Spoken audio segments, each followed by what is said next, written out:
সুবহানাল্লাহ। যে রাসূল তোমার জন্য এত কিছু করেছে এবং করবে, তোমাকে সাফায়াত করবে, এমনকি জাহান্নাম থেকে তোমাকে বের করে নিয়ে আসবে। আজকে তুমি মুসলমান সেই রাসূলের সুন্নাহকে পরিত্যাগ করে কোন বাবার আদর্শ তুমি গ্রহণ করেছো, ওই বাবা তোমাকে জিন্দেগিতেও জান্নাত তো দূরের কথা, বাবারই কোনো খবর থাকবে না।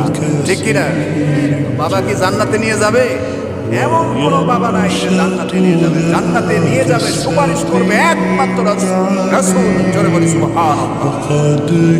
সেই রাসূলের আদর্শের অনুসারী যদি আপনি হন, শয়তানি কুকর্ম যদি ছেড়ে যদি ভালো হন, তাহলে আপনি রাসূলের শাফায়াত পাবেন। তাছাড়া রাসূলের শাফায়াত তো দূরের কথা, রাসূল বলবে দূর হয়ে যাও, দূর হয়ে যাও, তুমি কোশ্চিন কালেও আমার উম্মত হতে পারো না।